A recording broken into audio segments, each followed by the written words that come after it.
All right, hello everybody. We're back with Dissonant Waves, episode 31. I'm Dominic. Yay, episode. Yay. Well, part 2 really because we did ourselves last week. Ah, Celebrating Pride Month once again. There's Ritalin and Trix and Dominic me. Yep. that was a very great flow just there.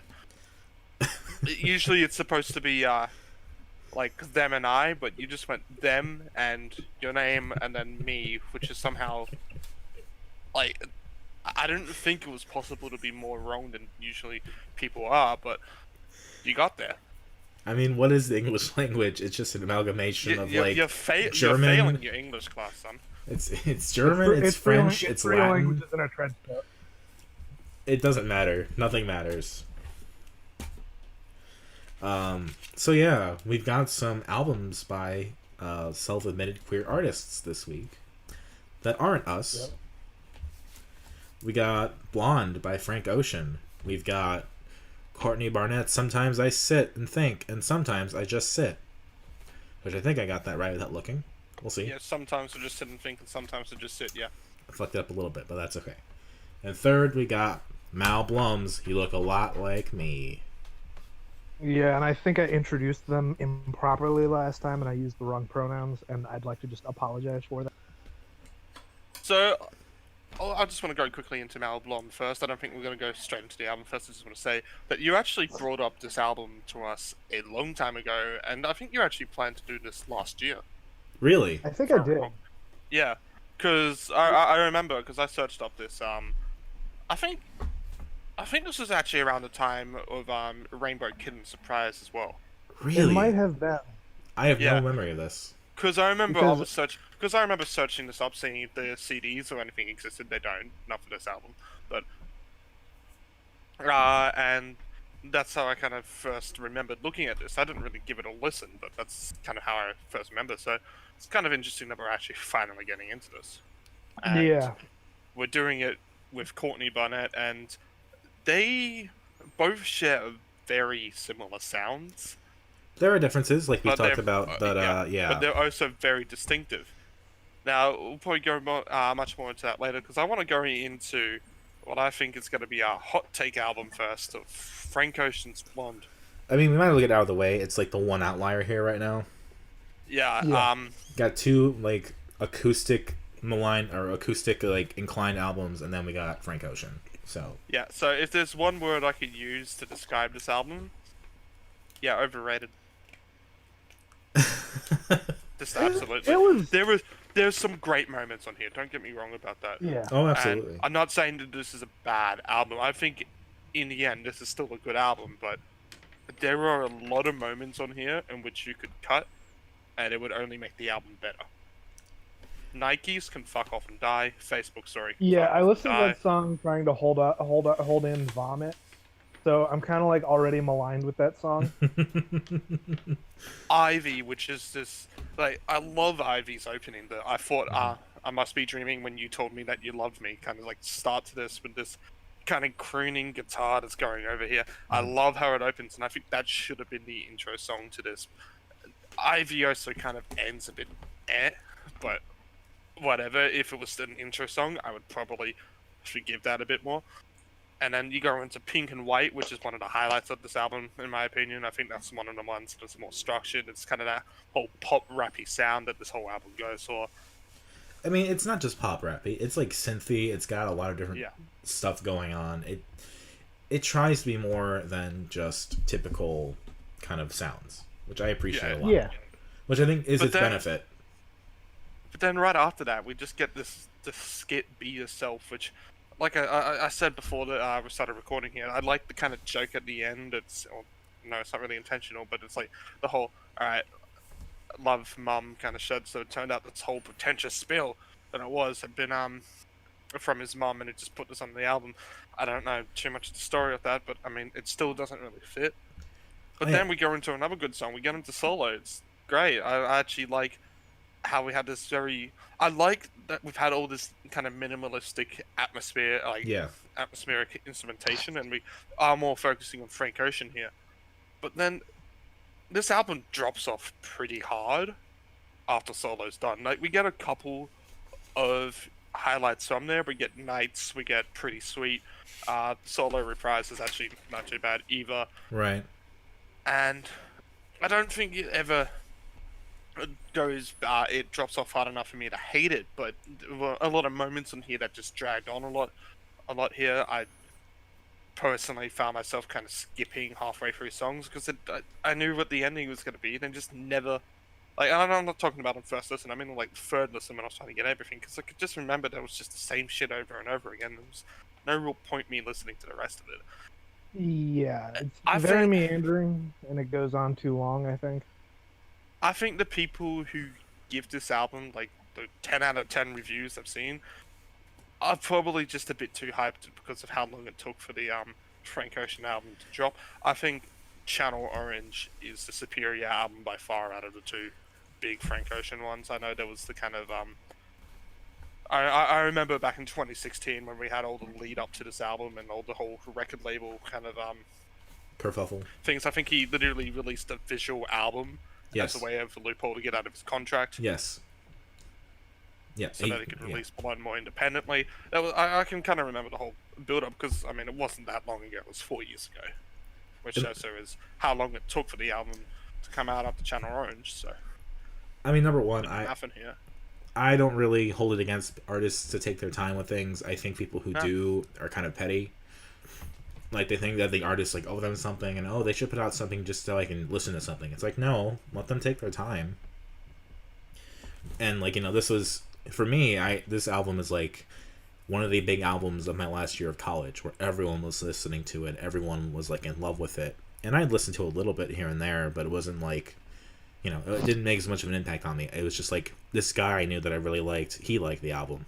So it's like, I associate it with him mostly. Look, there are a lot of things that I like about Frank Ocean's styles, which are pretty prevalent on this album. Like, I love the way that that his vocals are presented in this kind of. It's almost vulnerable. It's kind of like that. It's really opening up himself way of kind of singing, and I really love that it's all over this album. Me too. But I also feel like when I go back to listen to Frank Ocean songs, I go back to the Losts. I go back to the Thinking About Yous, or the Super Rich Kids, or the Pyramids, or the anything of Channel Orange.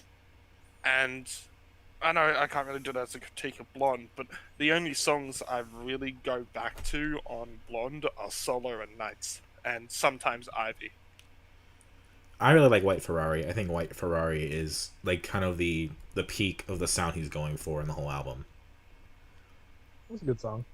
It's kind of an 80s throwback. It's kind of like that, just the feeling of being out at night with somebody. And it's just really tranquil and chill, and it's like it's not like a big thing, but it's, just driving through the night and all that stuff.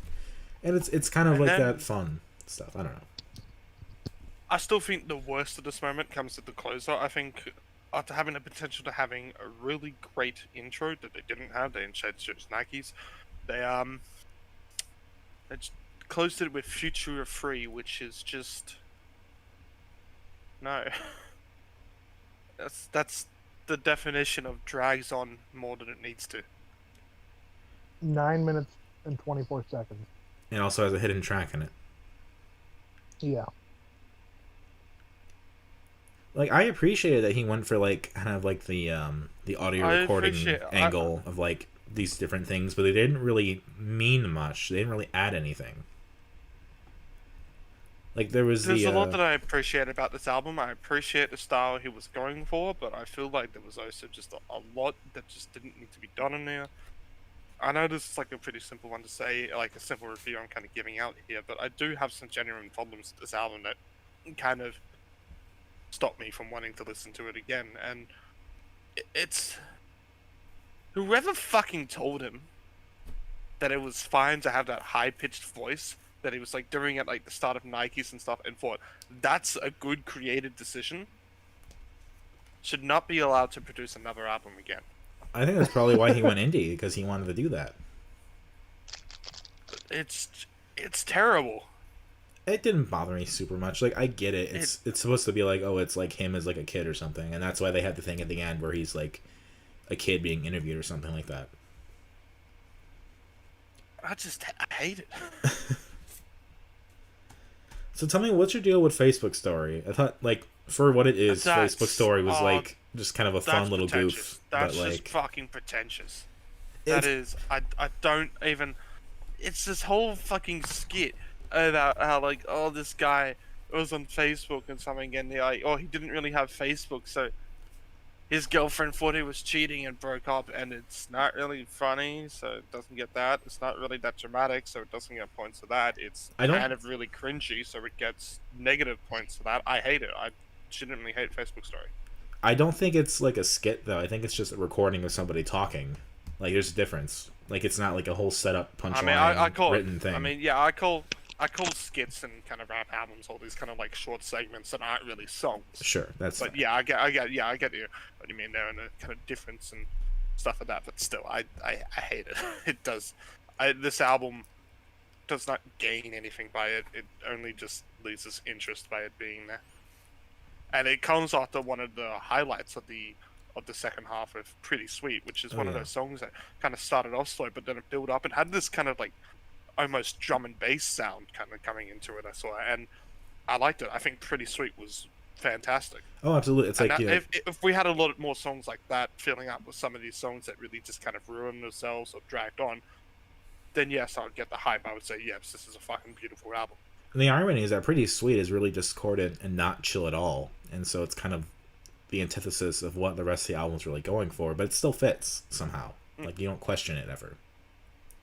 And even the reprise of Solo, which precedes it, is good. I think that's one of those ones that I was to say is kind of like a skit as well.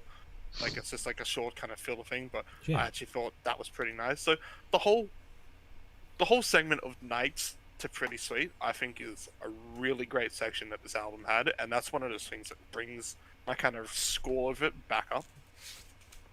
Because we have these... It has those great moments like that, and the stuff from Solo 2 Nights, whilst isn't at that peak, it's at least alright, but I feel like, again, at the bottom end, we're starting to really just drag on, and it's just like, eh. And at the very start as well, we had some moments that dragged on as well. It's a bit... I feel like it's a bit of a shame. This album probably could have been 20 minutes less, in my opinion. Yeah, it dragged on quite a bit. This was a very much a blender album for me, especially since I don't really listen to a lot of hip hop. Well, I mean, I understand the limitations of this group of people. Yeah. But I still try to power through. I listen to a lot of hip hop. Don't get me fucking wrong on that. Like, I'm glad that everyone agrees System of a Down was great when we did metal stuff, but we have to find the hip hop that works too, I think. Yeah. I didn't hate it. Bring Death Grips in, and then we'll probably start to enjoy it. Yeah. But I mean, I don't know. I think Pink and White is pretty cool. I like the 70s feel of that. It reminded me of like being in like a garden or something like that. It's very like, I don't know, something that was very sunny and very... It reminded me of that song Loving You by Minnie Riperton for some reason. But like, I think that had a really good chorus, like a choral element to it. I think it was Pretty Sweet that also did as well, or maybe it was Nights. So we should put out, this is the first kind of hip hop album we've done, isn't it? Yeah, it is.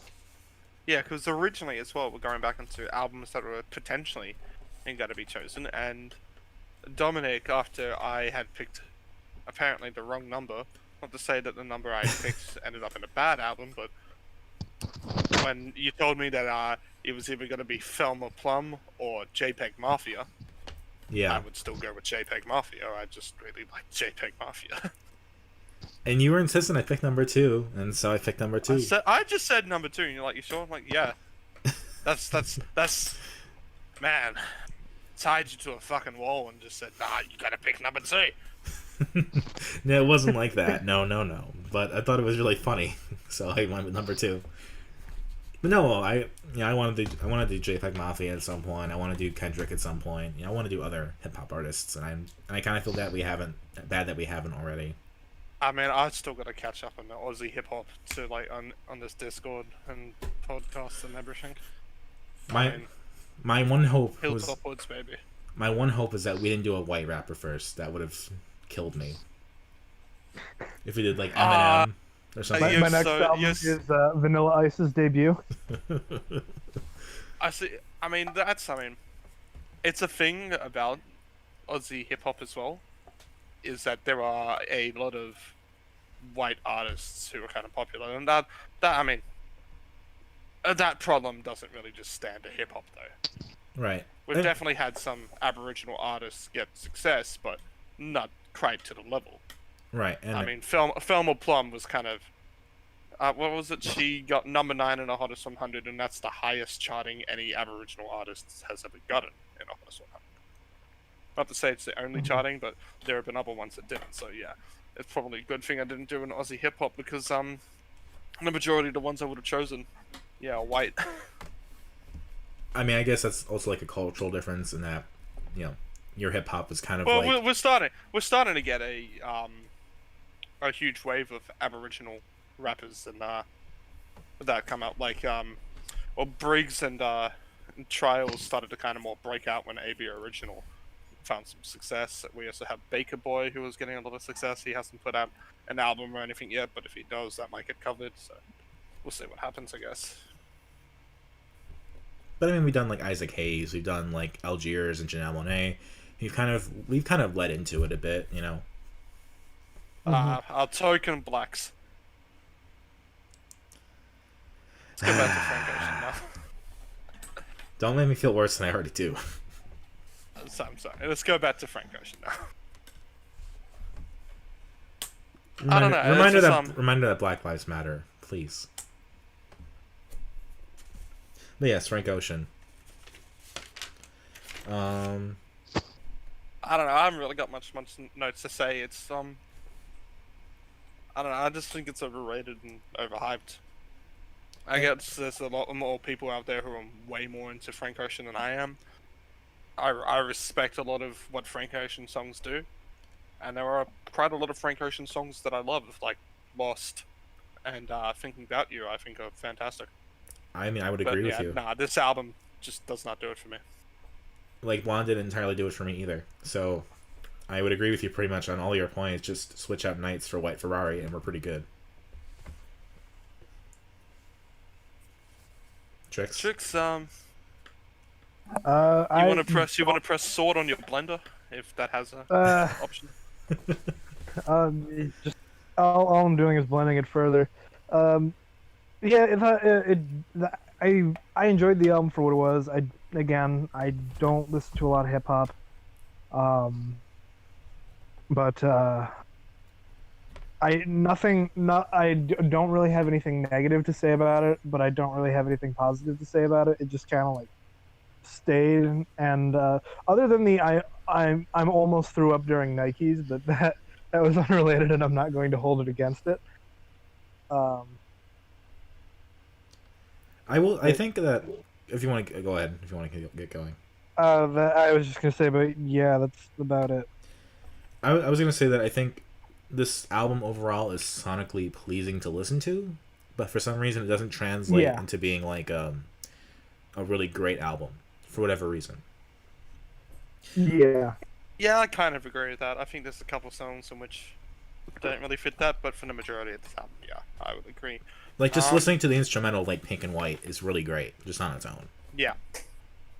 Look, I'd say Pink and White is one of my favorites. I'll actually probably just go into my favorites now, because I haven't got much more to say. Yeah. Obviously, my least favorites are the stuff like Facebook Story, Future of Free, and Nikes. I know a lot of people out there like Nikes. Nikes was the single, so... Don't like it. And my favorites have to go to either those. I'd probably go very kind of I know this one was pretty popular here in Australia as well for like Triple J listeners and stuff, so I feel kind of like cheesy picking it, but I think it's probably the best. I'm probably gonna have to go with Solo. Fair enough. For me, I like White Ferrari. I like Pretty Sweet. Pink and White's good. Solo Reprise is good. But I mean, if I'm looking for like least favorites here, I don't know. It's hard to pick. I mean, I think "Be Yourself" is just an obvious one for me because I did not enjoy it, and it's from his mom, which is really sweet, and I understand that, but the information within was kind of wrong, and the sentiment is sweet, but it's a little bit much.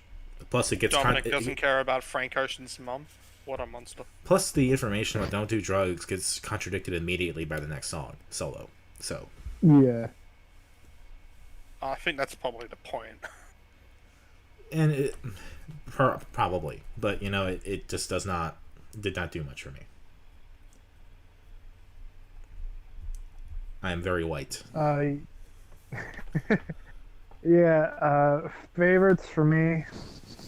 I liked Pink and White. Ivy was interesting. White Ferrari, I liked a lot of them. Oh, there were some standouts, but a lot of the album as a whole just kind of blended into like one tone in my mind, if that makes sense. But and weren't really low points, but I'm gonna give my least favorite to Nikes just because I'm associated with nausea now. I will say this is the second cover of "Close to You" that we've had on the podcast, and I think Isaac Hayes did it better. Yeah. Yeah, I'd agree. But that is Blonde, unfortunately. I feel like I have not picked a great pick again. But it's still you haven't picked a bad pick or anything here. This is still a good album. I don't want to. It's a good album, but I don't want to put this out just because I have all these things that I hate about it. I mean, going into what I like so much about this album isn't so much necessary. Where everybody already knows what I like. Everybody likes everything. I feel like it's more important to go on what I think is very overrated about this, because that's what I'm bringing in here. That's what I'm claiming, that there were a lot of things in here that just don't work. Overall, like if I was to say rank this, I'd give this probably like a 6 to a 7, probably like a 6.5, honestly. Okay. Which, that's a good score. People misinterpret 6 as meaning I think this album is kind of bad or anything, but a 6 means I think this album is good. I think it's worth your time. It depends on if you But think I a don't 5 think is average or a 7 is average. Yeah. I hate people who put fucking 7 as an average. If you want an average, you put it to a 5. That's how fucking ratings work. But everyone's been to school. They know school ratings. That's how I was raised. I know fucking Pitchfork will go out there and give every album a fucking 7. Pitchfork also gives albums like a 2. Yeah. And then they give the Fiona Apple a 10, which Fiona Apple album is overrated as well. It's a great album, but it's not a fucking 10. It wasn't just Pitchfork. Everyone gave that album like a 10. I know, fucking hell. But, okay, It doesn't hold up besides Shamika. So, which acoustic album do you want to go into now? Trix, which one did you like more? I honestly liked Mal Blum more. They were both good, but Mal Blum I preferred. You suck. You just absolutely suck. I hate you. This is... Get out. I don't want to see you anymore. No, don't get me wrong. I really like the album. It's just I gelled more with. Alright, well, I was gonna go and say the one that she liked more will do last. So let's go into Courtney Barnett then. All right. Are we ready to go into the field of internet vitriol? Lead us in there. So The first thing I'd like to ask before we get into this was pickles from the jar used in like a commercial or something. I am actually gonna go search that up whilst I kind of start my introduction here. So the reason why I actually said add on pickles from the jar, it's for 2 reasons. One, it's about her relationship with fellow musician Jen Clower. It was actually released on this kind of compilation EP that Jen Clower was on as well, and she actually collaborated with Tim Rogers from UMI on there, which kind of brings up a great point when one of the lines in Pickles on the Jar is "I say you, you say you are, you say am I," which is that whole "you am I" reference, which I Right. thought is that little bit of cheeky thing. But the other point is that this is actually this song I discovered Courtney Barnett from back in 2014. I think it made 48 or something in the Hottest 100, and that actually makes sense. That's actually like important for that because that was the first time I actually heard this song was in the Hottest 100. I So will. I wasn't unfortunately hipster enough for this one, but still. I'll make a confession to you. I think Pickles from the Jar is better than any of the songs on the album.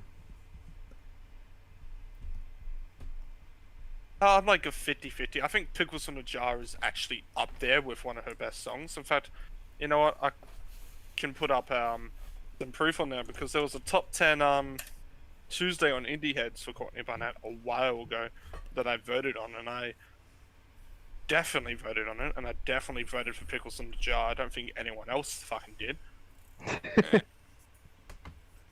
But I would agree actually that Pickles in the Jar is one of her better songs. So yeah, here we go. I said my favorite from Courtney Barnett was Pedestrian at Best, followed by Depreston, and then Pickles in the Jar at number 3. So Interesting. That okay. Interesting. I thought. so yeah, I don't fully disagree with you on that. Anyway, in 2015, she kind of just really fucking broke out. She played on Ellen, which was one of the big moments of the year because we didn't really get much artists from Australia, full stop, Yeah. performing on Ellen. And then she just ran ahead and she played the song Depreston, which I remember my dad was absolutely praising because out of all the songs she could have played, she played one that had nothing but Australian references in it to just a town that nobody outside of Australia would even understand. In fact, people outside of Melbourne probably struggled to understand a lot of the references in it. Hmm. Because Preston is not the biggest well-known. Fucking Preston is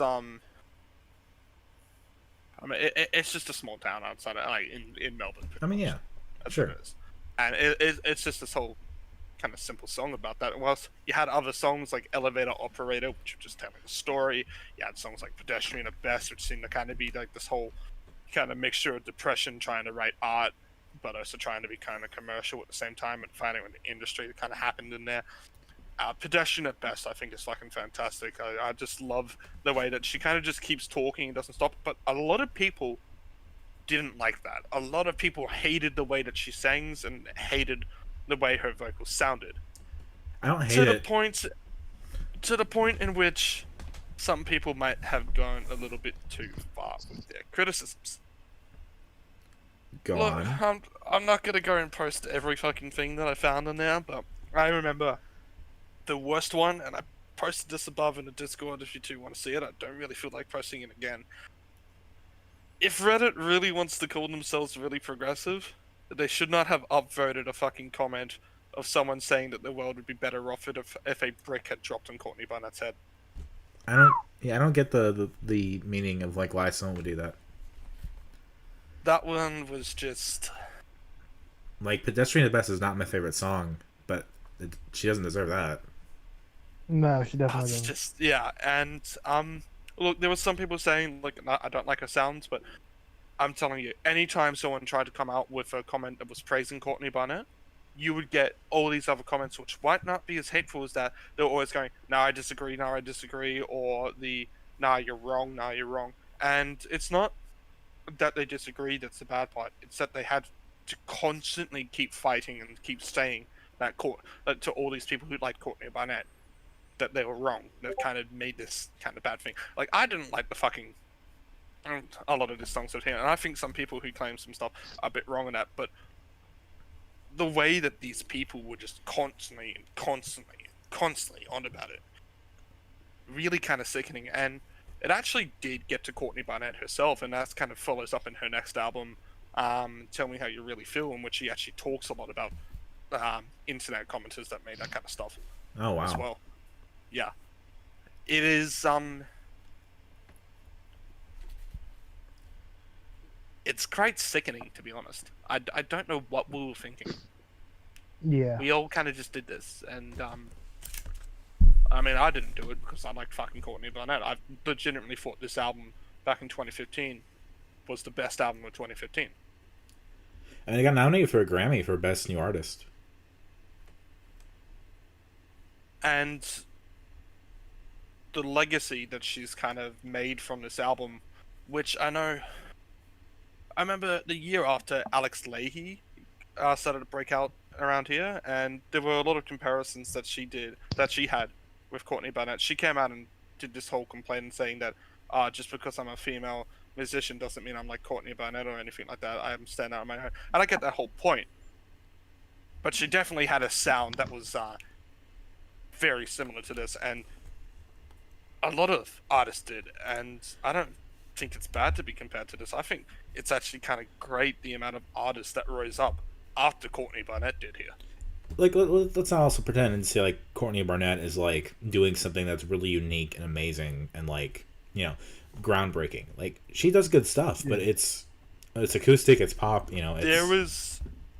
There was a lot of her stuff that is actually about it that is unique, whether it not actually be the sound itself. You go out and find as many people as you can who actually have the same vocal flow that she does and the same lyricism. That's fair. Her lyrics are really good, and I think that's probably the highlight is her use of language. I know the instrumentation is not the most unique thing out there, but everything she does around the instrumentation is actually what helps make this unique. Like a song like Pedestrian at Best, like I said, she doesn't stop talking. Like, can you really think of any point of the song after she starts talking that you actually mainly focus on the instrumentation? No. Exactly. That's what made her unique. People think, oh, she's just another woman with a guitar, but she structured her songs on this album in such a different way that it, yes, was something we haven't heard before. She also likes to reference video games, so she's okay in my book. She references so much fucking shit in this. I mean, Elevator Operator, I think that's actually one as well, which I think there might actually be more words than there are guitar. I like to imagine her playing Sim City. Yep. And then she talks about having there was no way that you can listen to Elevator Operator and not just pretty much have the same imagery that everyone else gets, because she's so vivid in the way that she does her lyrics, and absolutely, so descriptive and so flowing that you absolutely can't really interpret it anywhere else. And I know some I'd say like, oh, I prefer things to be a bit more ambiguous and stuff like that. But I like when you can have stuff that is just so vivid in your imagination and so descriptive, but yet none of it felt unnecessary. Like every part of it that she was saying was just advancing the story. It's a style. Like that's a specific style of song, so it fit fine. I think this was one of the best albums of 2015. And you look at the albums that came out in 2015. You had stuff like Kendrick Lamar. You had stuff like Tame Impala. I would still put this album above those two. I don't know if I would go that far. Maybe on a few listens I would. Not everyone would, and I personally love this. I remember back when I first got the album and stuff like that, and my mum had heard of like Courtney Barnett but hadn't really heard it, and she decided to give it a listen. And I understand people who don't like this album, because she gave Pedestrian at Best a listen. And she was convincing herself that she liked it, but you could see her facial reactions, and just like, she just hated it. She would go on to like songs like The Preston, but just would not like the actual kind of like folk rock or folk punk, whatever you describe it, that a lot of this album has to bring. I mean, shout out to Aqua Profunda being a Montreal song.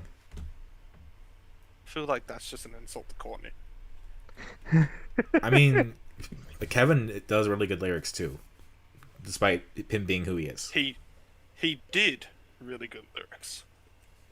Let's not fucking say that his last album was good. That's Oh, like prime I era, still have- like mid 2000s of Montreal, we should say.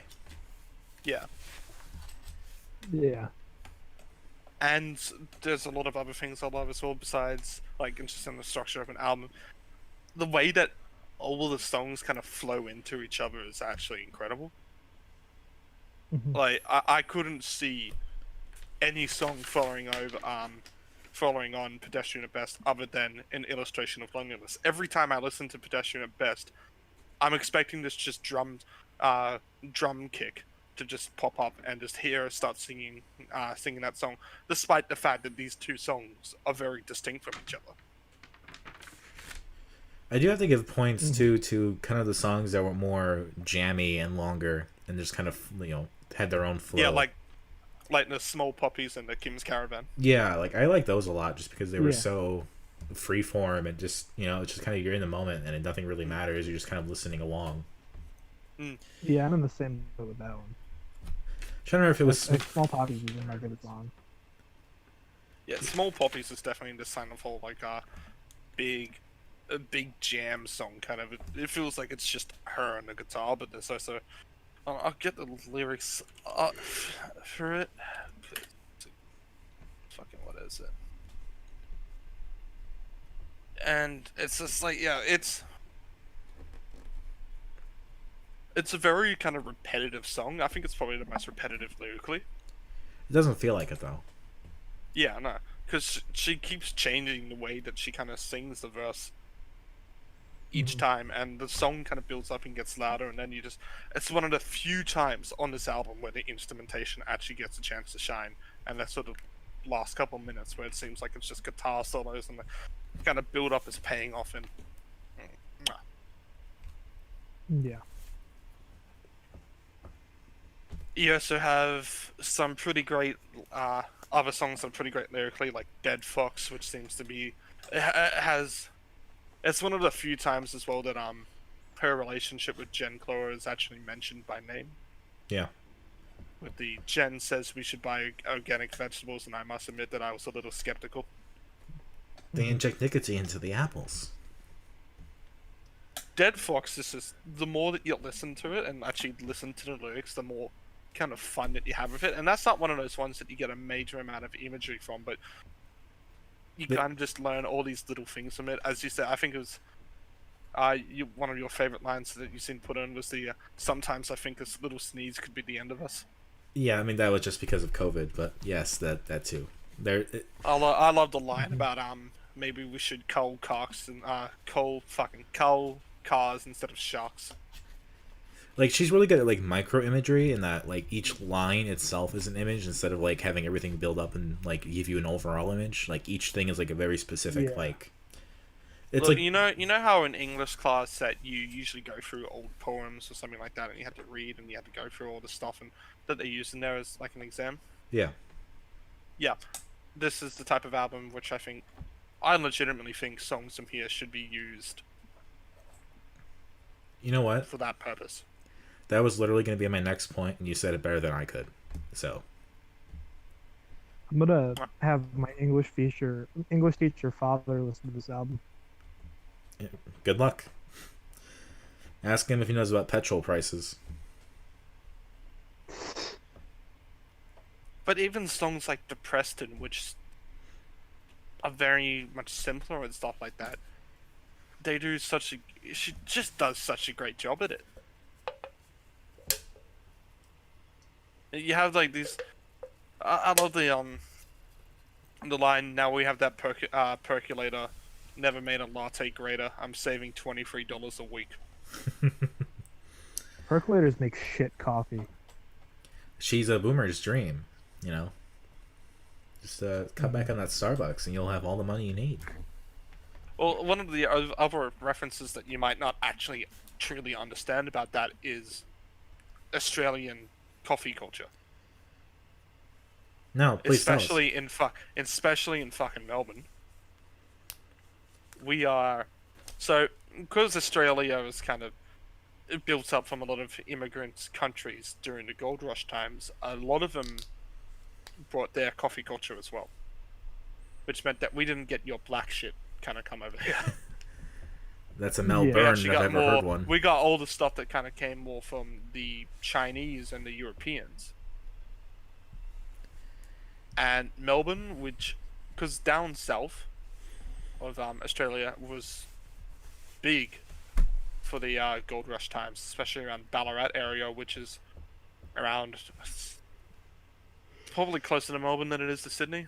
I search up geography better on that, but still, because we had that kind of coffee culture, and then Melbourne, which is seen as one of the bigger wanker areas of Australia, has a huge coffee culture.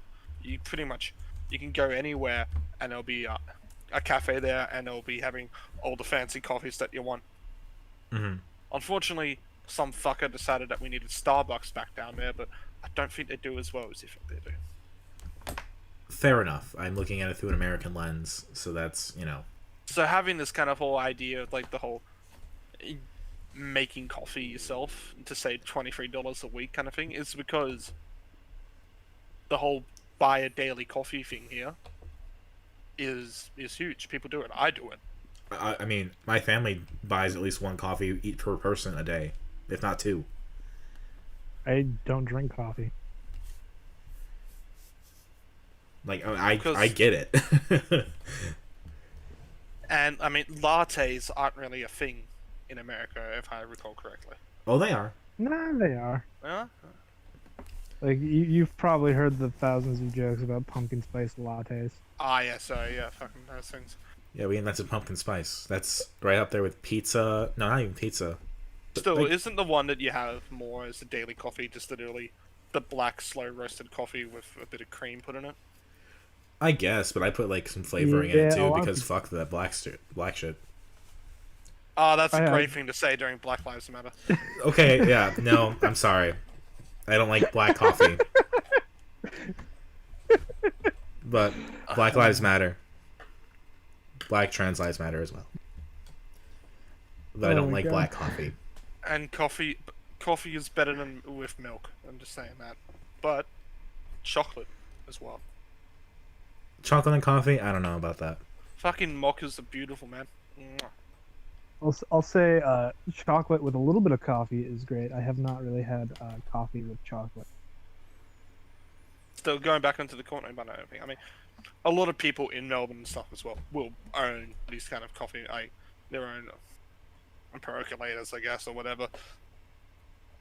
But the whole saving $23 a week is usually not too much of a worry in that case, and a lot of people will still just buy their own coffees anyway. And Now, all she needs to do is get some avocado toast and then throw it away. Because that's what also boomers want you to do. yeah, avocado and toast is definitely big in Melbourne as well. Guarantee you that. Sounds like Big it's everywhere. yeah. It's a modern den of culture. Well, yes, going back into some other songs, an illustration of loneliness, which is kind of like there's a lot of references in here, and I guess this is one of the reasons why I chose it as well, to her relationship with Jen Clower, an illustration of loneliness, which is just kind of talking about long distance when she was like when one of them was overseas. Right. Yeah, I have songs like Nobody Really Cares If You Don't Go to the Party, which seems to be a bit about social anxiety. Mhm. Debbie Downer as well, which kind of talks a bit about depression and stuff like that. And then you had the kind of closing songs, which are a lot more slow paced than the rest of the album has been, but I think they still flow into each other quite well and stuff, and still fit on the album quite well. On the CD, I think this album- Boxing Day Blues actually goes for like 11 minutes or something because Oh, it's wow. a hidden bonus track. Damn.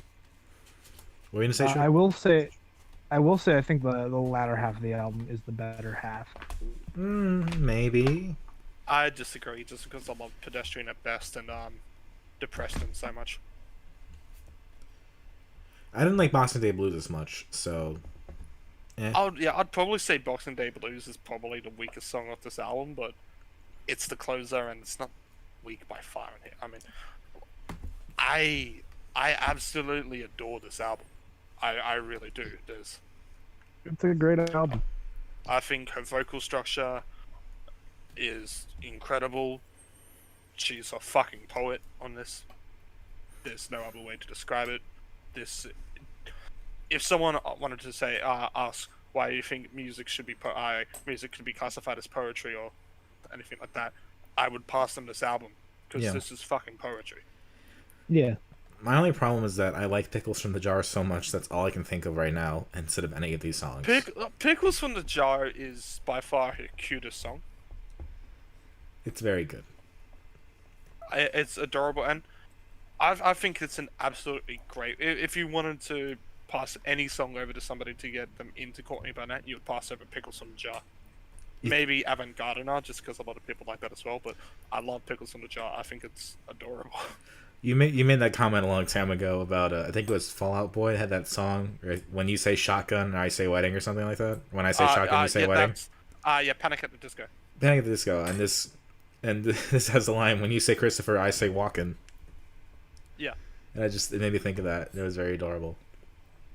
Yeah, the difference is as well is that this one isn't this kind of whole like trying to shout out to a crowd that doesn't exist. This is literally just it feels like a song that's just her talking to Jen. Yeah. Mm-hmm. And it's adorable. It's this whole kind of song, and like, because most love songs that you get out there as well are really about what they have in common. But this just isn't. It's talking about all the differences that they have, but why that kind of just makes it fun. Right, and then knowing that they subsequently broke up. Also, Yeah, Mm-hmm. I don't know what kind of led to that. She hasn't really ever been too open about it, nor does she really have to. No, not at all. No. But this is still the reasons why it's important to talk about it, because Jen Chloe's influence on Courtney Barnett's music is, well, it's obviously there. She talks about their relationship quite a lot, and it went for a while. It went for 6 years. Yeah, which is really really nice. Mm-hmm. That's and a real nice. A lot of these relationship. songs would have been around halfway through that relationship. Right. So I mean, it's it's quite interesting to see just how much a relationship can have as an influence on here, and sometimes it can be pretty terrible. That's the rapper. Sorry, just coughed a bit there. But yeah, sometimes Chicago's it own. can actually. Sometimes it can work pretty well, like in here, and I think what helps is that this isn't just a album about love songs. In fact, there isn't really a love song on here. I guess you could probably consider an illustration of loneliness, possibly, but that's more about just being away from someone. What about longing? Yeah. Yeah. Mm-hmm. Whilst other songs like Depressed and Dead Fox, it kind of more just reference it as a way of kind of just talking about life and going on, and it's very fascinating. Yeah, it's more like a short story instead of just like, oh, it's about love. I was very disappointed when Courtney Barnett's second album came around. Not because it was bad; it's a good album, but it just was not as good as this is. This is, just to put it lightly, this is one of my favorite albums to come out of the last decade. It's a shame that it's not as remembered as a lot of albums are, but I just adore everything that it has to have. I think that's probably my final thoughts on this. Actually, Nobody Really Cares If You Don't Go to the Party is fantastic. I just need to say that as well. Yeah. I feel bad that I can't exactly agree with you. Like, it's a fine album. It's not one of my favorites. It doesn't really have to be. As long as you don't tell her to get a brick drop in her head, you're doing better than a lot of people are. I just feel like we're going back to Echolalia territory. I mean, like, I prefer this over Echolalia. I like okay. Echolalia a lot, but I prefer this over Echolalia. Fair enough. That's fair. Mm-hmm. My favorites are probably, I mean, aside from Pickles from the Jar, I like Dead Fox. I like me some Aqua Profunda and Kim's Caravan. My least favorite. I gotta ask one question as well. So, what did you not like too much about Pedestrian and Best? Because again, obviously, I adore that song. I mean, I know what it sounded like, and when I read it, it was exactly what I thought it was. It was her first time doing it. It was her first time laying down vocals for that track. And that's what it sounded like to me. It didn't sound like it was intentional necessarily. It was just like, yes, it was intentional, but I could just tell it was her first time doing that track, and that it was distracting to me. I guess fair enough. I don't know. I like the rawness of it. I think. I mean, Usually I would agree. It's It's definitely something the most about it. raw that she's gone, but yeah. Alright. But points to talking about an existential time crisis, because Time Crisis is a very underrated video game. Yeah, I love Time Crisis. Also, Yeah, shouting I "I'm a just- Scorpio," I don't know if that really gets you points anywhere, but it's fun. Going into all the lyrics of both like Elevator Operator and fucking Pedestrian at Best, that would take its own video. Although I'd like to say that I brought up the only two albums that seem to have talked about SimCity. What was the other one? Middle East. Really? Oh yeah, like Yeah, and the SimCity. Darker Side. Yeah, there was a line that was like, "and SimCity." Oh, Yeah, I'll just get high and lost in a game like SimCity.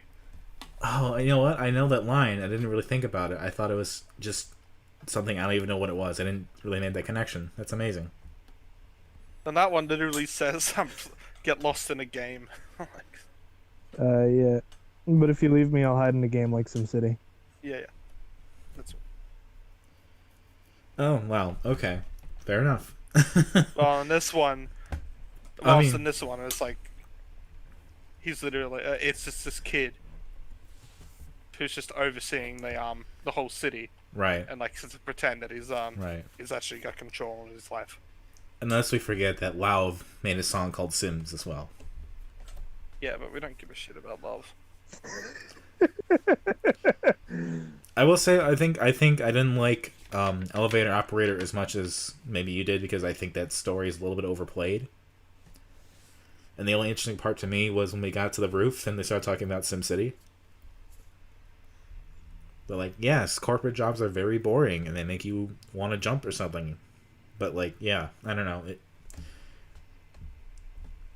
It's. I mean, I think it's a the story fun people of, know. The fun of Elevator Operator isn't because of what the story is. It's that she does such a great job at describing the story that you can just imagine it in your head. Oh, absolutely. And that's why I don't hate it. Point. Yeah.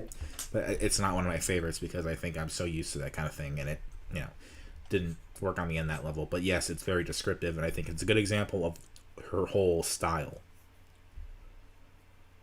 Tricks. Yeah. Favorite songs, least favorite songs? Are we on? I didn't really say my least favorite. My least favorite's Boxing what's yours? Day Blues. Yeah, no, I'll probably agree with you on that. For me, favorites, Small Poppies. I really enjoyed that.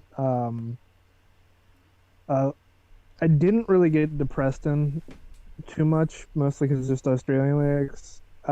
It's a very Australian song. There's not really much more than that.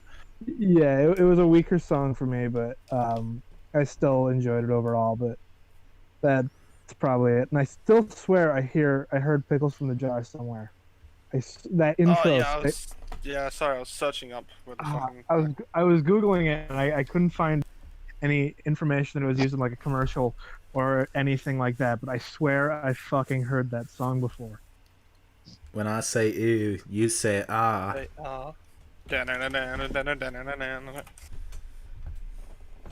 Yeah, I also forgot to mention the last line of if you've got $500,000, you can tear it down and start rebuilding. Yeah. Yeah, that $500,000 just refers to the price of the actual lot. Of what? And it's not of the house What house? in the Preston. Oh God, I was I did not know what you were talking about.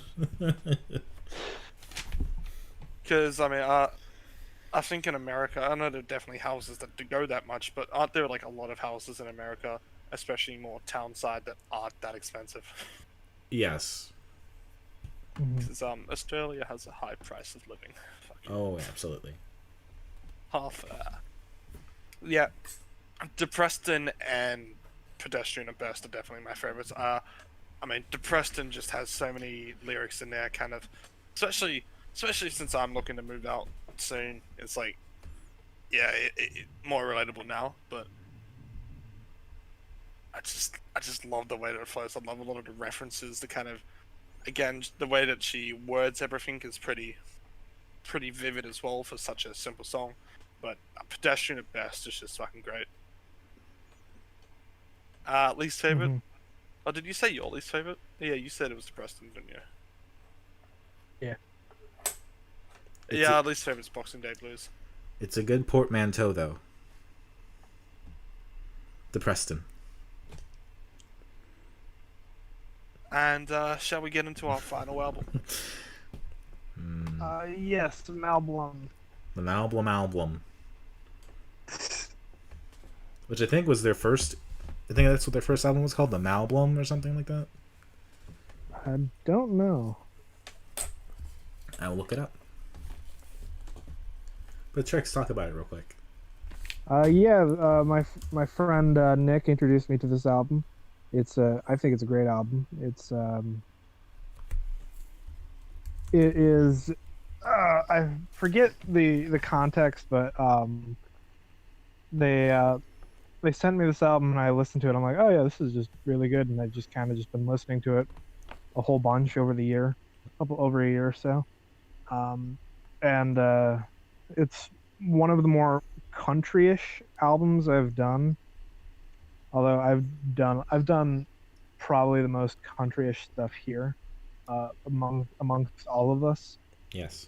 And yes, their debut was called the Blum album. Not on YouTube. No, it's out of print. Makes sense. But go on. But there's just some great songs on it, and it's a lot of fun to listen to. It's about all I have to say about it. And with that, it's been Dissonant Waves. Yeah, I know. I really liked this one. I'm not going to say that I think the lyrics are the most relatable for me, but the way they sang it and the way they kind of portrayed some of that stuff was really kind of fun and interesting, I thought. Yeah. And knowing that, that Blum is like a regular on like the Chris Gethard show, I don't know how you pronounce that show, and like Welcome to Night Vale, it made some sense, I think, to the style. Yeah. I can't think of Welcome to Night Vale without thinking of DashCon, so. DashCon happened not very far from where I live. Did you go, son? I did not go. I did not go, but I have been to. You missed out on the ball pit. You missed out. Oh. You missed out on the ball pit. I was at a convention at that very hotel a few years before.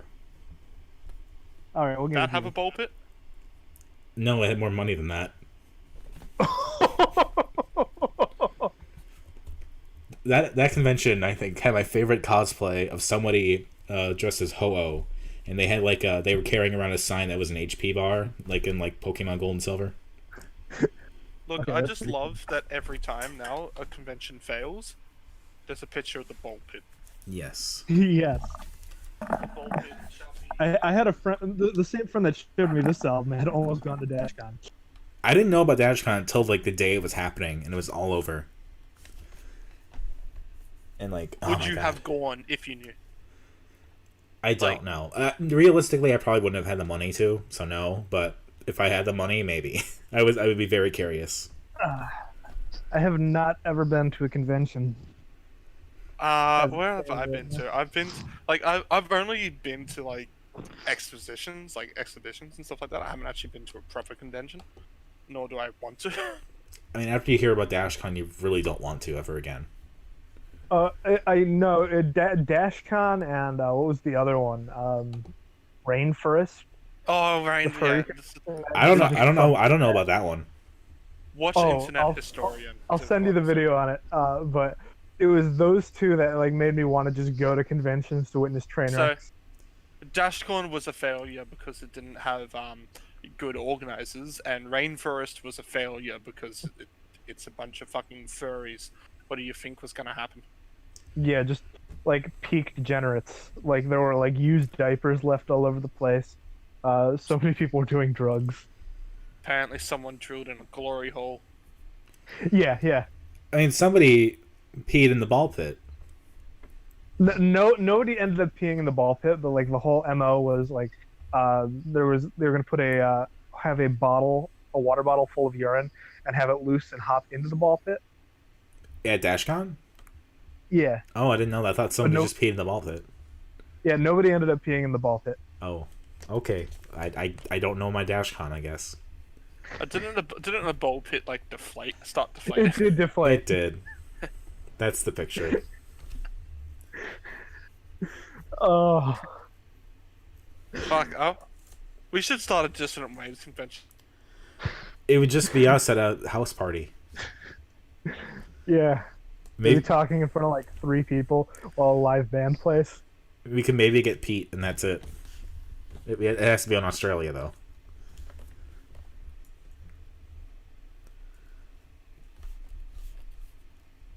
Ugh. But yeah, Back to Mal Blum. yeah. You look a lot like me.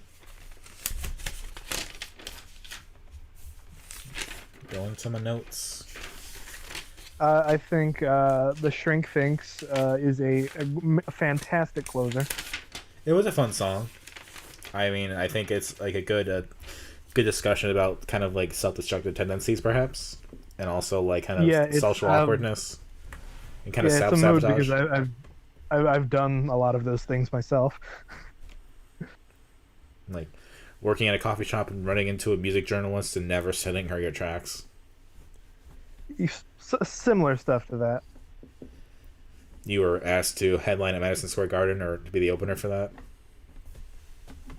that. God, I wish. I think. Hold up. If you were also asked I to be at the just Grand Ole Opry, that'd be good too.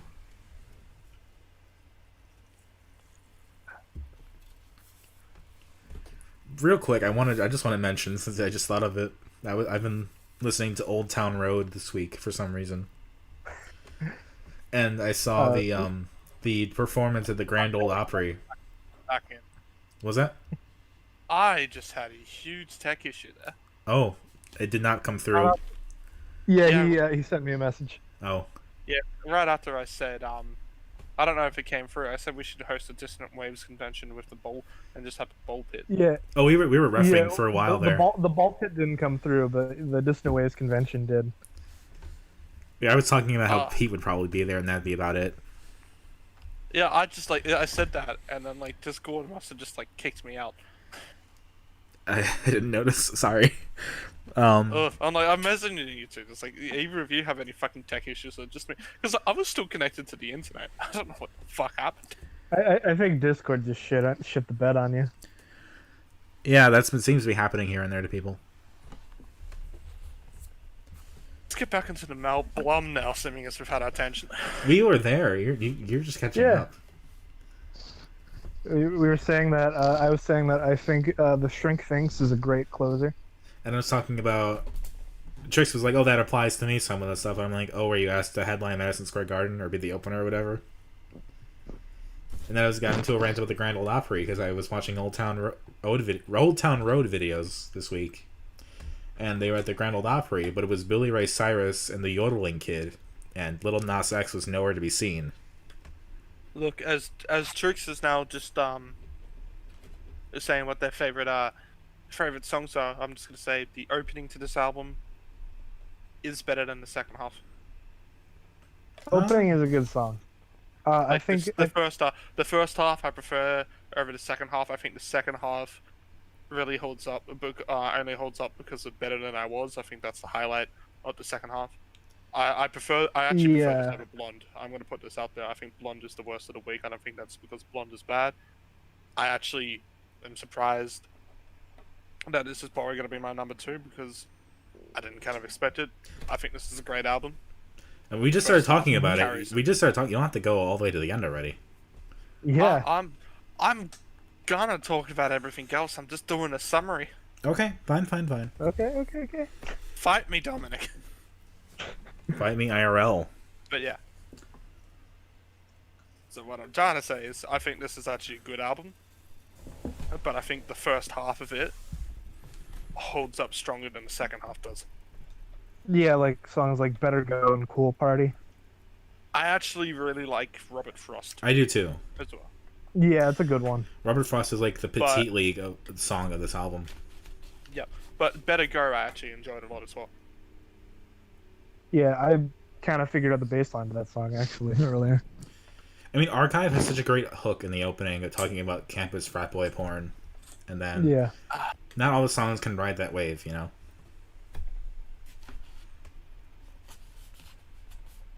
The hook to Archive that you're saying about the campus frat boy porn reminds me of the Adult Mom full screen, the Adult Mom song Full Screen that was on the album we didn't Yeah. cover, where the opening line is "Do you full screen your porn?" Oh yes. Yeah, that's one of the only other Adult Mom songs I've actually heard. But, I mean, at the risk of doing comparisons that maybe artists don't like comparisons, I don't know. Yeah, this is kind of just Adult Mom again. I mean, I think it's different enough. I think Mal's... it's more lo-fi and it's more rocky, I guess, but there is a lot of similarities to Adult Mom. Definitely. I think Mal Blum's voice has more range and more stuff going on. Yeah. Like, Adult Mom is fine in that category, but Mal Blum has like a personality and a vulnerability that I think is interesting. Yeah. Whoa, you got real loud there. Looking over here, I did. Oh, you got super muffled. You gotta do something about that. I have no idea what the problem is. I don't know. You sound like Trix has gone lo-fi. you're in like a box of cereal right now. You're like digging for the prize. Let us know when you get that baseball card out. I have no idea what the issue is. Just gonna when I look at this section when I edit it in 4 weeks and be like, oh man, that's where that happened. It's just a bunch of giant wave sound waves.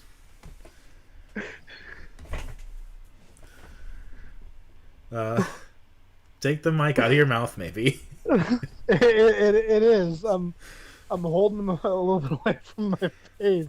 Okay, there we go. That sounds a little better. Really hope that you bring up one of these artists again in the future, because I want to see what their deeper discography is like, and I don't know if I'm going to remind myself to go into it personally. But I've actually liked the albums that I've heard from Mal Blum and Adult Mom, though. And going into let's see how much they're similar. Even their names are fucking similar. Like yeah. Say if just by saying them, like Mal Blum, Adult Mom. I mean, you say it mum, so that's a little bit different. We say mom, Yeah. you say mum. Yeah, maybe.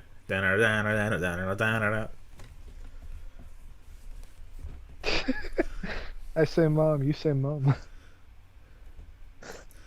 I say- say France, you say France. I I say say dad, dumb. you say That almost dumb. sounded like the fucking Johnny Test intro. We sorry, that's more like- couldn't Johnny Test is just like normal It's a knockoff sounds version. with whip crack just in it. Hey Johnny, what are you? Fucking. And then there's a talking dog in there as well. Dookie. Fucking. Johnny Test has to be like one of the fucking. I remember I watched it as a kid because I was like, fuck, I can't remember how it was, and I thought it was alright when I watched it, but absolutely nothing has held up. It's just terrible. All I remember is Johnny Test was being the show that was always on when I didn't want it to be on. Sounds about right. Like when I was getting older and still watching like morning cartoons at like 10, I'd wake up a little bit later and that'd be the show that was on by then. I was like, oh god, Johnny Test, are you kidding? I gotta wait 10 more minutes for Yu-Gi-Oh. You go into a lot of the shows that are on like Cartoon Network probably around the time that we stopped watching as well. I mean, there was one that I know like classmates I had like hated, which I actually didn't mind too much, but I thought the spin-offs that they kept doing were fucking trash. Was Ben 10. Oh, I have a friend who loves Ben 10. The original here. Ben 10 series is not bad. It's actually pretty good for a kid's fucking cartoon. That, you know, that's I'm not saying it's pretty good in general, but for what it was, it's alright. The spin-offs, however, were fucking trash. I like the idea that it was just like, oh, it's this 10-year-old kid who's been gifted a lot of power, and like he's acting like a fucking 10-year-old kid would. Yeah, that's fun. That's fun, but then when they started making a teenager and an adult who's doing more rational decisions, it's like, well, this is kind of boring as shit. But I had to look up. we managed to get some live-action movies of Ben 10 and shit, and those are so bad, it's fucking funny. I was gonna ask. They have this alien who's supposed to have like this fucking dome head, but it looks like he's got a fishbowl on because you can still see the guy's face behind the fucking mask. Drake Bell wasn't Ben 10, I'm pretty sure, right? He was just Timmy Turner. Yeah, he was just Timmy Turner. But he was in Ben 10, one of the series, as a voice. I know that. Most likely, yes. I will have to. You know what? I'm gonna go search that up. Googling this right now. Because Drake Bell did something.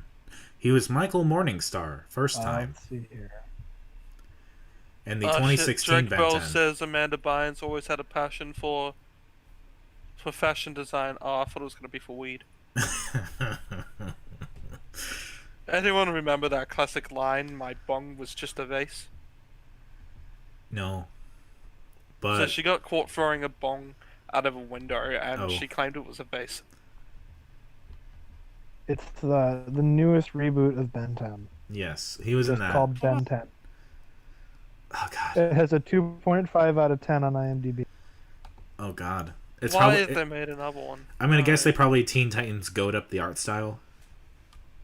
Yeah, it's very like chibi anime kind of Yeah. deal. Oh fuck! You know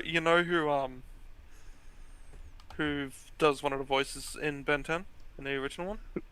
David Hornsby. That's one of the creators of It's Always Sunny in Philadelphia. Interesting. Oh shit. Okay. He's like one of the producers or something, or writers in that. That's cool. Oh yeah, there's Benny. Yeah, he plays Rickety Cricket. Oh. Oh yeah. Ricky Okay. Cricket. Yeah. Okay. That's cool. And he does like, yeah, he's one of the producers on that. Yeah. Ben. Now 10. all I'm thinking about is the dog fucking his neck. Is he playing Ben 10? Oh, he plays it in the new series, unfortunately. It's not in a new one. In the old one. He plays Wildvine. Is Tara Strong just every little boy basically? Yep. And Twilight Sparkle from My Little Pony. Oh, Paul Eiding was Grandpa. Oh, gee, how man. would you know that, Trix? How would you know that? Oh, because I was a fucking cringy ass brownie all throughout high school. I hate that design for the new Ben 10. That's disgusting. I watched an episode of My Little Pony one time and did not understand what the big deal was. It was a good show, I thought. I feel like that's what every brony says when confronted about it. Well, It was a good show. There's a joke that I've had with a couple of my like ex-brony friends, and it was every ex-brony either ends up trans or an incel. You got the better of the two. I did. But yeah, Paul Eiding being Grandpa in Ben 10 is really cool because that's Colonel Campbell in Metal Gear. And he needs more work because he's great. Taking a look at all the fucking old Ben 10. It looks like some of the voice actors returned for the new one, but here we go. We have got the absolute classics. Cartoon Network movies. Ben So, 10 Race favorites Against and- Time. So favorites and least favorites is now Blum. I'm sorry, I'm laughing at the poster. Fucking. it's beautiful. That's like the kid from Max Keeble's Big Move or something like that. Oh my god.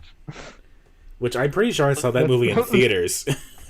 That's like a photo. Sure, that's holy I'm pretty shit. sure that's exactly how I looked as a kid when I jacked off too much.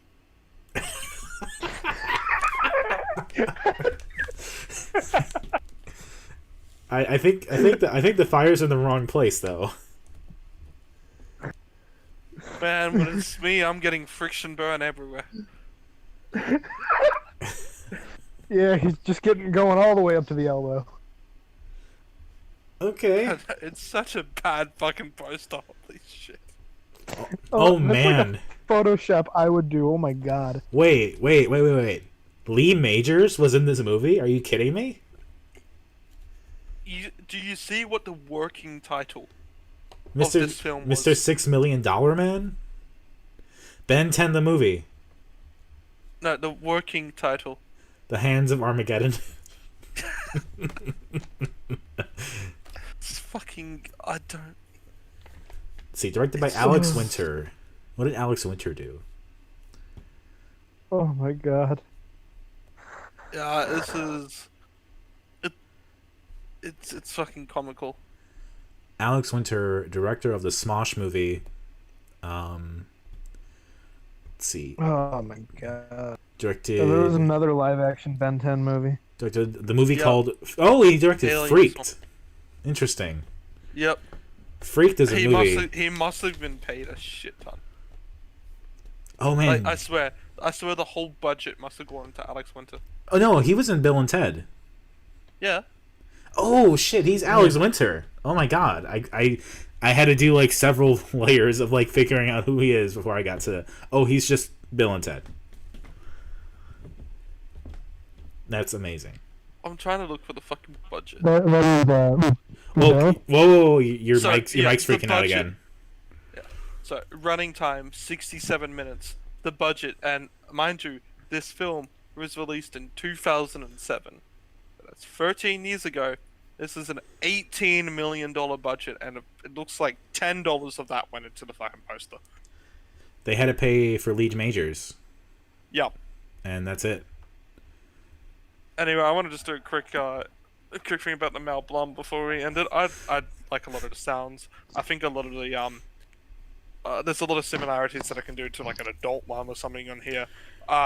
There was a lot of that kind of more acoustic kind of instrumentation that comes here that's very comparable with Courtney Barnett. However, when it comes to these vocal structures and stuff, obviously they differ a lot. I wouldn't really call Mel Blum a poet the way I would Courtney Barnett, but I still like this album. I think it drops off around the ends. I'm not a big fan of the Shrink Finks, but I don't hate it. I like the country vibes that Better Than I Was has. Yeah, I prefer this over Blonde. My favorites are Robert Frost, and my least favorites probably like New Orleans or something. Yeah, I like it's. I think I was saying it's hard for me because I think Courtney Barnett and Mal Blum being in the same week ended up kind of hurting both for me, just because they sound similar enough where it's kind of you're listening to two albums that are kind of similar and it's a little bit tiring. And so for me, like I like Robert Frost. I kind of like Archive. I think New Orleans is actually pretty cool. That's kind of an underrated one, and of course the Shrink Finks. Least favorites probably. Splitting maybe. I don't know. Yeah, I do like this album. I'm gonna have trouble in a minute figuring out what order these albums are in for me. So, Trix, you can go ahead. All right. For me, I'm gonna have to say my favorite, "Cool Party" or "Better Go." Those are both great songs. Also, reality TV, because who doesn't indulge in a little reality TV every now and then? Least favorite, Iowa. I remember the least about it, so I'm going to say Iowa's my least favorite. Okay. Now, who wants to Back try to to... Ben 10? Yes. Alex Winter directed 2 of these movies. Jesus. So I watched I've actually seen the Fall of Race Against Time. It's as bad as you think it is, and I would have watched it around 2008 or something, when I was still in primary school. So, for me to think it was bad around then, that's amazing. Probably means it holds up a lot less now. For something that cost $18 million to make, it looks like it only cost $500,000. That reminds me, to sidetrack from this sidetrack a little bit. That reminds me of when I was a little kid, like 5, and I went to a Rocket Power live show at the local, convention center or whatever. Yep. And I just remember thinking it was bad as a 5-year-old who loved Rocket Power, who loved the idea of skateboarding and extreme sports. And I remember being like, oh, that guy clearly faked that fall. He did not fall off that ramp on accident. It was intentional. That was a time. That was hard to watch. Anyway. Yeah, Ben 10 seems to be very popular among people who are just a bit younger than me. I thought it was fine. Ben 10, like, premiered around the same time as Avatar: The Last Airbender. And that was, like, the point where I'm like, am I too cool for cartoons now? And the answer, of course, is no. But I think the cartoon that I tried to watch the most around then was Naruto. So... Which you just finished. I finished the original Naruto run not long ago. That was a ride. A long, long roller coaster of a ride. So, rankings. Good luck. I'll start. I'll start. Least favorite was Blonde. Second favorite, Courtney Barnett. And most favorite is Mal Blum. Now, to reference the person on another Discord that I seem to be constantly having fights with, and will continue to have it. Connor, if you're listening, fight me 1v1, bitch. You are biased. And I will now introduce my own bias. Number 3 is Blonde. I think we still got 3 good albums here. I enjoyed Blonde the least. Number 2 is Mal Blum. I mean, nothing was going to beat Courtney Barnett for me on this week, though. I adore that album, but yeah. See, these for me, these 3 albums are fine, but none of them really stand out from the others as much as I'd hoped Blonde would. Look, I personally believe that if you say gave a month or something of listening, obviously I don't recommend actually giving a month of listening to the all 3 albums when we do a lot more, but as time goes on, I personally believe Courtney Barnett's the one that's going to stand out the most. But maybe. I mean, obviously, I haven't listened to Mal Blum for a month, so maybe I'm wrong on that. Like, yeah, so, like, I think there's advantages to all 3. There's positives and there's negatives to all 3 as well. So, for me, right now, I'm at Courtney being number 3, Blonde being number 2, and Mal Blum being number 1. Oh, wow. You're wrong. You're wrong. Like, Sorry. Like, we're talking about really good lyrics versus really good production versus a voice that I really like and am interested in hearing more of. I mean, look, I can take out the I mean, Pickles from the voice that you don't like, because I understand Courtney Barnett's voice is that, but I mean, there's no. I don't hate Courtney's voice at all. I just no. My point is that there's still good production on the on sometimes I just sit and think. Oh, absolutely, but it's lo-fi and stuff. Yeah. But like the instrumentation on Blonde is kind of my aesthetic, and I really like it. I think that's like the positive of that. So to me, it's like, am I going for the lyrics? Am I going for the production? Am I going for the voice? And when it's all 3, if it's like a giant fucking chart, and you have like the different I'm just gonna fight peaks. You first. They're all pointing at different peaks. I think it's easier if we just fight. Just fight at the first Dissonant Waves live show. Yeah. At the convention that you can catch us, it will be at the Sheridan Hotel. We probably put the ticket price at pretty high, seeing as the amount of listeners is pretty low, so sorry about that. Yeah, I will say we're going to have a ball pit, so good luck. I do like, sometimes I just sit more than Violent Soho. I actually don't disagree with that. I probably enjoy sometimes listen and think more than I do Soho as well. Okay, we can agree there. It's very you don't really like Soho that much, so it's not really that much of a competition. But it's just a weird week where none of them really win for me, and they're just kind of all in the middle, but they all have different things I like. So to kind of I'm trying to order them, but it's it's not like a hard order at all. Mm-hmm. It's just kind of like, I like this about this one. I like the lyrics of Courtney. I like the production of Blonde, and I like Mal's voice. So, whatever.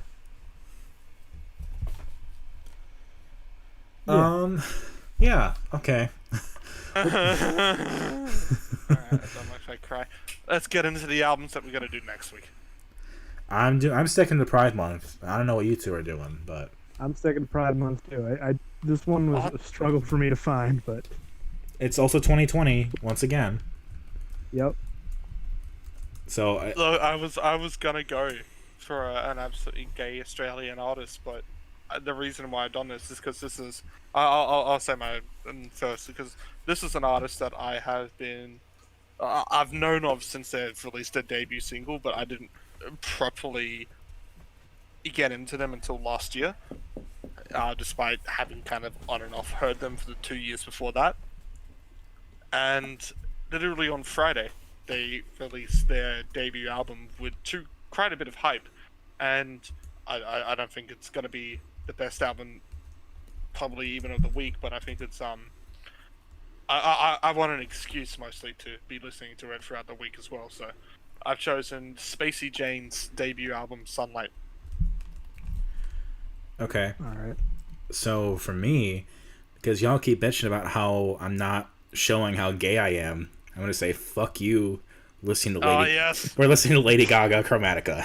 Fuck you. Okay. We're going gay. Yes. We're going gay. Lady Gaga. Oh. And I went with an LGBT artist, or three of them rather. I went with Cave Boys' "Night in the Park, Kiss in the Dark" album. I have never heard this, and I kind of just found it like an hour before we started recording because I completely forgot to look. I'm just gonna question just quickly here for Dominic. Do we always need to have either a fucking Troye Sivan or fucking K-pop feature? I didn't even plan for that at all. Because we've got a Blackpink feature here. That was not my intention at all. It was either Lady Gaga or Ryan Beatty. So what was the album again, Trix? Cave Boys' "Night in the Park, Kiss in the Dark." I'm looking for it. Hold on. Here we go. That is definitely looking like we've got a pretty gay album to cover here. Yeah, it's three queer women. Interesting. Yeah, I can see that. Jeez. Yeah, it's a 2020 release, at least. Yeah. Well, I don't think we're going to be able to get as gay as Dominic has picked here, but Lady Gaga is bi, Yeah. so Yeah. take that. we got I mean, Elton. her We got Elton demographic John is here. definitely gay as hell. I mean, Elton's there. Yeah, she's got her posse. We're doing this. Yeah. Because I'm tired of y'all complaining I don't know who fucking Kylie Minogue is. So you don't even have to like Kylie Minogue. I don't like Kylie Minogue. She's like, she's one of those artists that's just not gay, but I don't think she's gay. I don't really know what her sexuality is, actually, to be honest. But built up a huge gay audience here. I mean, so is Madonna, and I like early Madonna. I tried That's in impressive. vain to find an asexual artist for 2020. Yeah, it's kind of hard when most of the songs that are successful are usually about sex. Yeah, definitely. I did find out that wow, what's her name? Hold up. The original bass player for the Pixies. What was her name? Oh yeah, Kim Deal. She's asexual. That's cool. Yeah. So next week we'll see y'all. Look, all I need is just someone from Spacey Jane to come out and in the next week, and I'm back on Pride Month. I mean, none of them have been really open about their sexualities, nor do I think they've needed to be. So, I mean, we will see. maybe they are. We'll find out next week. Yeah. Yes. Until then, you can catch me on my website at riddleandforkids at github.io. You can also catch me on my YouTube channel. It'll be linked in the description below. Also, listen to me on Spotify, Bandcamp, Google Play, I can't remember them all. You know what? It's probably not even that good of an idea to listen to me, to be honest. You have a Bandcamp. Yeah, listen to me on Bandcamp. Put it on for kids to bandcamp.com or something. I can't remember. Here's a fun little fact. If Ritalin follows you on Bandcamp, you get emails about everything he buys. And I buy things occasionally. I know. I saw it.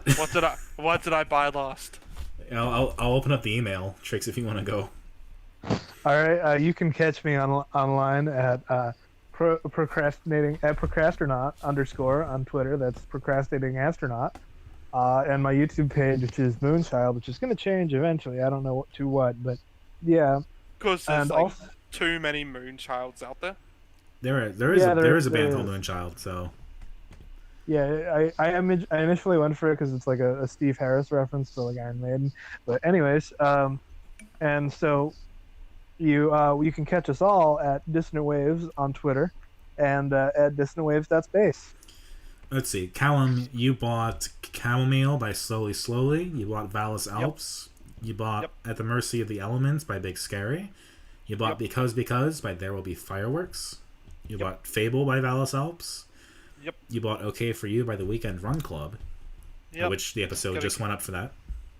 Gotta give a couple of dollars out there. Of all this too. Yeah. Sure. And you bought Vacation by Big Scary and Continue by Chinese Football. Yep. I don't know why they wanted me to know that, but I know that.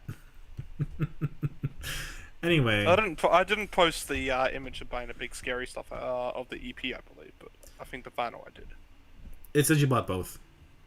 Yeah, well, I bought the vinyl, which should come soon, hopefully. Yeah. I also bought myself a Sick Weezer t-shirt because I need to show the girls how indie I am. I didn't get that notification, unfortunately. Nah, it's off 2400, not off Bandcamp. Anyway. Oh yeah, I'm Dominic. You can catch me at DACICHOCKI on Twitter.